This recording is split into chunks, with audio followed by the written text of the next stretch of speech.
అలా భయపడుతూ నాన్న ఆకలి గురించి పట్టించుకోరా? అలా అయితే మీరే తీసుకెళ్ళండమ్మా, నాకు భయం.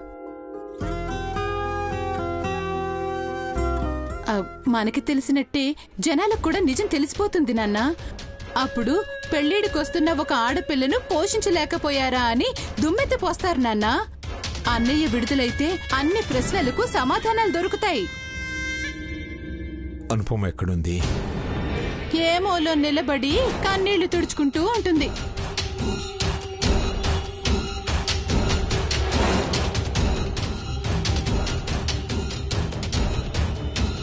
నిజం చెప్పకుండా కోర్టుకి తీసుకువెళితే తప్పు చేస్తున్నామేమో అనిపిస్తుందమ్మా. నాన్న ఈ వయసులో కొడుకును చూసి మురిసిపోవాలి గాని ఎక్కడి నుంచో వచ్చిన కోడల గురించి ఆలోచిస్తారేంటి? అనాథగా వచ్చి మన ఇంట్లో తల దాచుకుంది అంతే.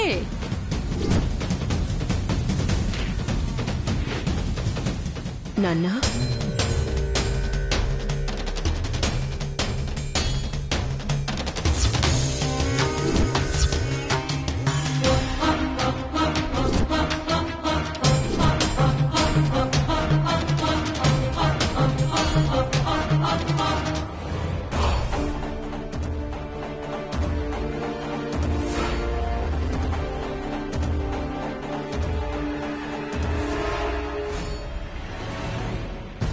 నాన్న టిఫిన్ తీసుకొచ్చాను. నిన్ను జైల్లో పెట్టాలనుకునే ఈ దుర్మార్గుడికి టిఫిన్ పెట్టాలనుకున్నావా అనుపమ? నన్ను క్షమించమ్మా.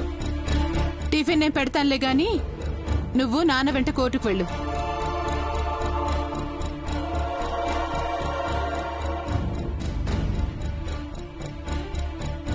కోర్టుకెందుకని చూస్తున్నావా? మీ ఆయన నిన్ను కళ్యాణిని చూడాలని కబురు పెట్టాడంట. నిన్ను మర్చిపోయి రెండో పెళ్లి చేసుకున్నాడు అనుకున్నామా? నిన్ను మర్చిపోలేదు. నువ్వంటే అంత ప్రేమ ఉందన్నమాట. కళ్యాణిని చూడాలని కన్నీళ్లు పెట్టుకున్నాడంట. ఎంతైనా ఒక్కగానొక్క కూతురు కదా, గారాబంగా పెంచుంటాడు. పాపం ఇప్పుడు కూతురుతో కలిసి ఉండలేకపోతున్నాడుగా. త్వరగా వెళ్లి కళ్యాణిని తీసుకురా.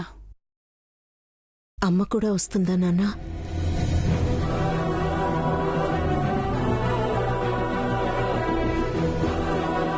తను గుడికి వెళ్ళిందమ్మా.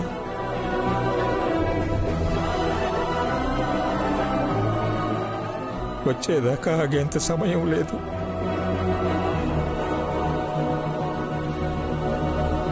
వెళ్ళి కళ్యాణిని తీసుకురా. వెళ్ళనుపమా, ఆలస్యమవుతుంది.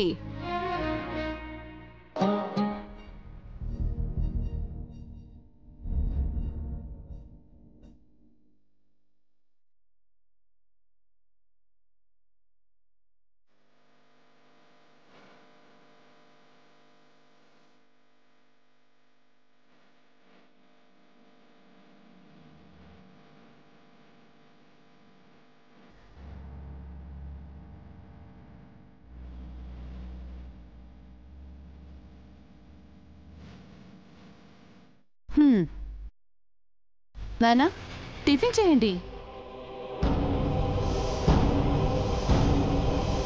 అనుపమని మోసం చేస్తున్నానన్న బాధతో తిని బుద్ధి కావటం లేదమ్మా.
అనుపమ, ఇంతకు ముందు ఈ ఫోటోలు చూసినప్పుడు నీ మీద పట్టారని కోపం వచ్చేది.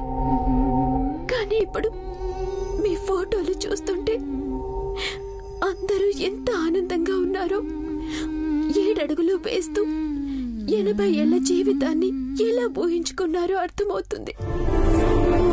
మీ పెళ్లి నా కళ్ళ ముందే కనిపిస్తుంది.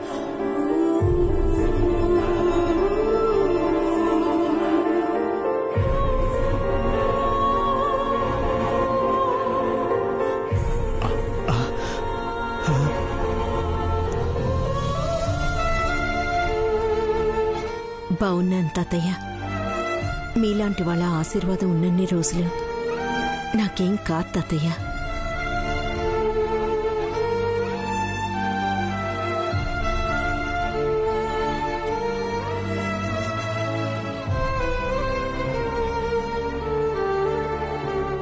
అమ్మా, అమ్మా,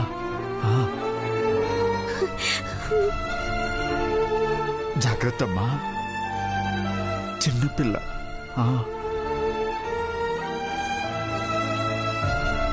కళ్యాణికి ఏ కష్టం రానివ్వను తాతయ్య. కళ్యాణికి అన్ని ప్రేమలు దగ్గర చేయబోతున్నాను.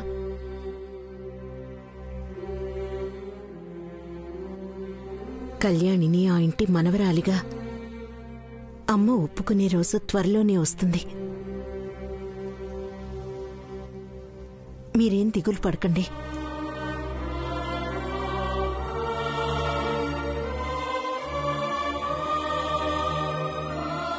కళ్యాణి, కళ్ళు తుడుచుకో. నువ్వెంత ఏడ్చినా జరిగిపోయిన దాన్ని మార్చలేం. కాలాన్ని వెనక్కి తీసుకురాలేం. జరగాల్సిన దాని గురించి మాత్రమే మనం ఆలోచించాలి. మీ నాన్నగారిని విడిపించడానికి మీ తాతయ్య గారు ప్రయత్నిస్తున్నారు.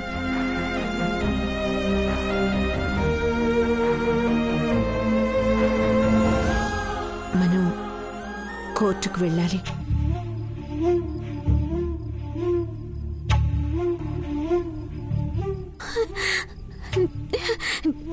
నిజంగానా అనుపమా?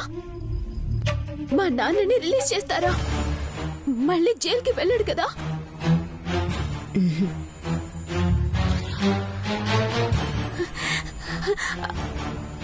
అలా ఎలా అనుపమా? నాన్న చంపలేదని మన దగ్గర ప్రూఫ్ లేదు కదా. నాన్నని రిలీజ్ చేస్తారనే నమ్మకం నాకు లేదు.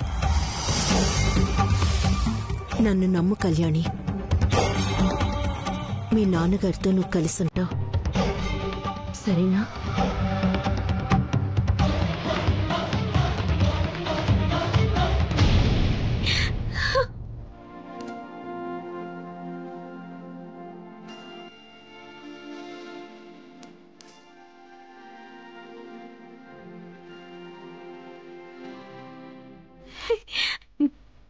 నిన్ను నమ్ముతాను అనుపమా.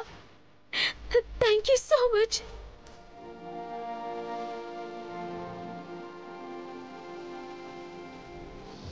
నువ్వు త్వరగా రెడీ అయ్యిరా, కోర్టుకు వెళ్దాం. చిటికలో వచ్చేస్తాను అనుపమా. తాతయ్య, మా నాన్న విడుదలవుతున్నారంట. అనుపమా, ఇప్పుడే వచ్చేస్తాను.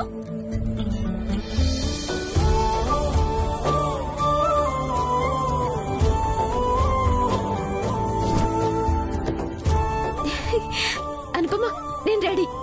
వెళ్దామా? తాతయ్య, నాన్నతో తిరిగి వస్తాను.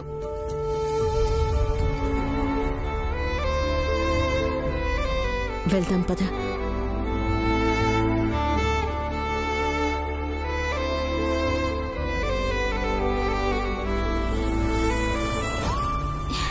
బాయ్ తాతయ్య.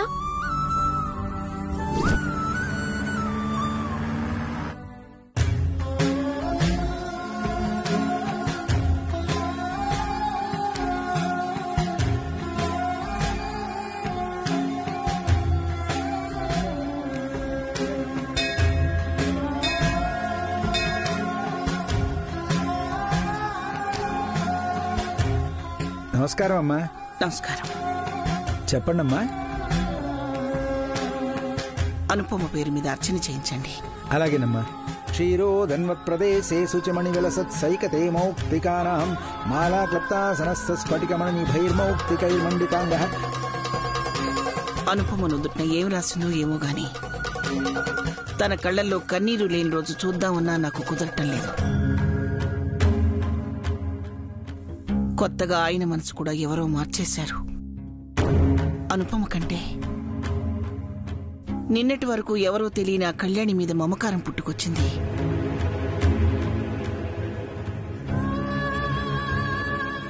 ఇలాంటి ఆలోచనలు మరెవరిలోనూ పుట్టకుండా మిగిలిన ఈ జీవితమైనా అనుపమ ఆనందంగా ఉండేలా చూడు తండ్రి.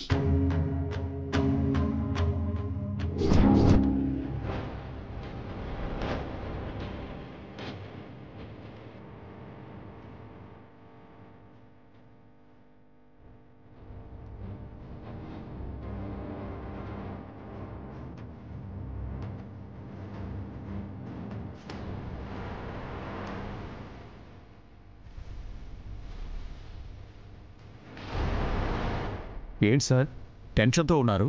అనుపమ మీ మనవరాలు ఇంకా రాలేదా? బయలుదేరామని అనుపమ చెప్పింది. అనుపమ చెప్పింది అంటే వచ్చేస్తుంటారులేండి. అనుపమ అబద్ధం చెప్పదు కదా.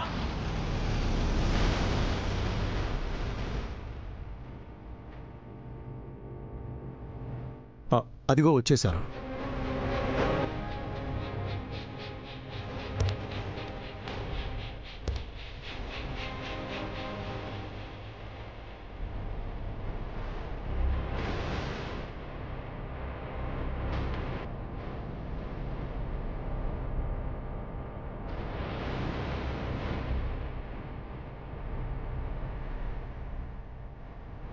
లాయర్ గారు చెప్పింది గుర్తుంది కదా, ఎలా అయినా అజయ్ బయటకు రావాలి. నేను ఇప్పుడు ఎవరి గురించి ఆలోచించే పరిస్థితిలో లేను. తప్పు చేస్తున్నానని తెలిసినా తప్పదు. అర్థమైంది భూపతి గారు. మీ కోడలంటే మీకెంత ఇష్టమో నాకు తెలుసు. అలాగే మీ పరిస్థితి కూడా నేను అర్థం చేసుకోగలను.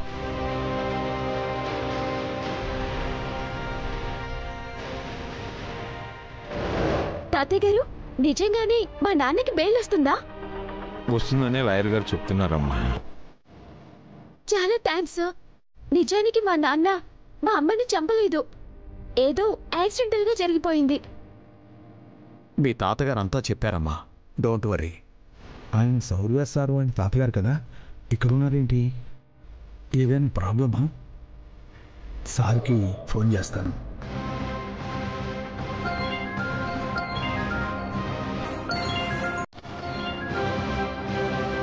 హలో, చెప్పండి శివ గారు. ఎక్కడున్నారు సార్? డీజీపీ గారిని కలిసి ఇంటికి వెళ్తున్నాను. చెప్పండి. మీ తాతయ్య గారు కోర్టు దగ్గర ఉంటే మీరు కూడా ఇక్కడే ఉన్నారేమో అని ఫోన్ చేశాను. వాట్? మా తాతయ్యనా? మీరు సరిగ్గా చూసారా? చూశాను సార్. ఇప్పుడు కూడా నా కళ్ళ ముందే ఉన్నారు సార్. పక్కన ఒక అమ్మాయి, అనుపమ అమ్మగారు కూడా ఉన్నారు. అవునా? ఓకే, నేను వస్తాను. Okay sir. ఎవరు అవునన్నా కాదన్నా నువ్వు నా మనవరాలివి కళ్యాణి. ఇక నుంచి నీ బాధ్యత నాది. నీకు ఎలాంటి కష్టం రాకుండా చూసుకుంటాను.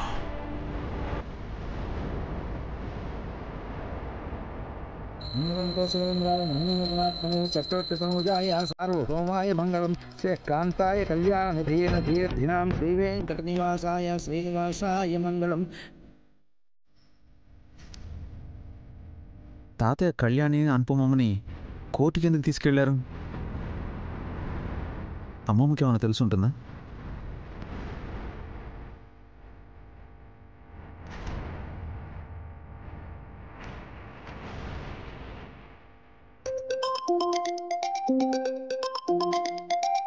అమ్మగారు, ఫోన్ వస్తుంది అమ్మగారు. శౌర్యబాబు గారు. చెప్పు శౌర్య. హలో అమ్మమ్మ, నువ్వెక్కడున్నావు? మనసేమీ బాగోలేదని రామయ్యకి మొరపెట్టుకుందామని వచ్చాను. అనుపమమ్మ, కళ్యాణి, తాతయ్య వాళ్ళు కోర్టుకి ఎందుకు వెళ్ళారమ్మమ్మ? ఇంట్లో పరిస్థితులను బట్టి చూస్తే అనుపమ ఆశ్రమంలో ఉండటమే మంచిదనిపిస్తుంది. ఇప్పుడే కోర్టు నుంచి కానిస్టేబుల్ శివ కాల్ చేశాడు. అయితే మీ తాతయ్య ఏదో చేయబోతున్నారు శౌర్య. మీ తాతయ్యలో మార్పు వచ్చింది. నేను న్యాయస్థానానికి వస్తాను, నువ్వు అక్కడికి వచ్చేయి. అలాగే అమ్మమ్మ.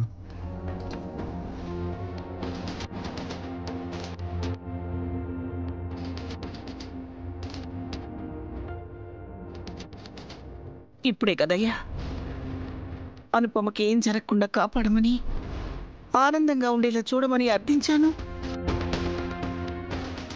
నీ చెవికి వినిపించడం లేదా? ఎందుకయ్యా అనుపమ మీద కొంచెం కూడా కనికరం చూపించట్లేదు? ఇప్పటి వరకు అనుపమ జీవితంలో జరిగిన దాని గురించి నేను అడగటం లేదు. ఈరోజు అనుపమకి ఏదైనా అన్యాయం జరిగితే నేను మళ్ళీ నీకు పూజ చెయ్యను, నిన్నెప్పుడూ స్మరించను.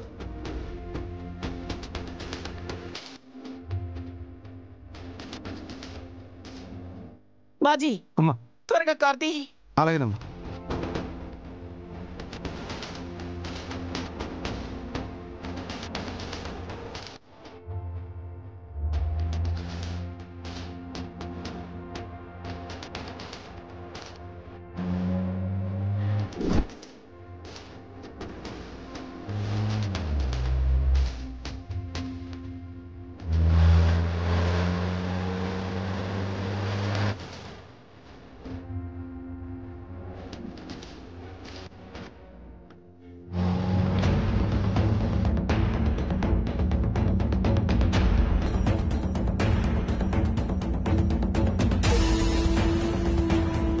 అనుపమని ఆయన ఎందుకు న్యాయస్థానానికి తీసుకెళ్లారు? ఏం చేయబోతున్నారు?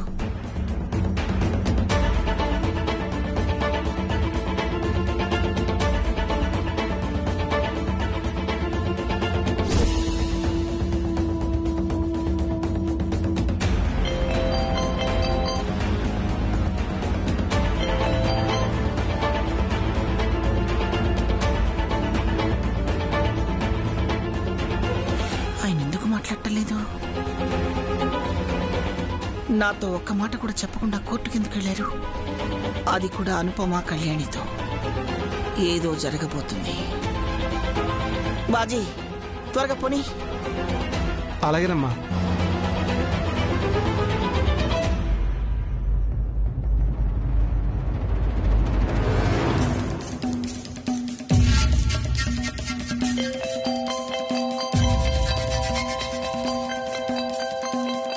ఎన్నిసార్లు కట్ చేస్తే శివకు అనుమానం వస్తుంది? చెప్పు. ఎక్కడున్నారు? నేనా? నా స్నేహితుని కలవటానికి వచ్చాను.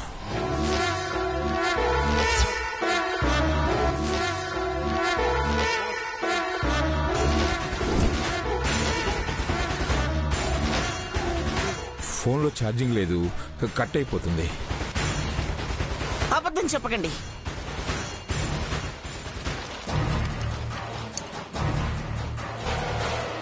అబద్ధం చెప్తున్నారంటే తప్పు చేస్తున్నారని అర్థమైంది. బాజీ, అమ్మా త్వరగా వెళ్ళరా. ఇంకెంతసేపు? 10 నిమిషాలమ్మా. కనీసం అనుపమ కూడా చెప్పలేదే. కాదు, ఆయన చెప్పనిచ్చే సమయం ఇచ్చి ఉండరు. ఎవరి తాతయ్య? నా మిత్రుళ్ళేమ్మా.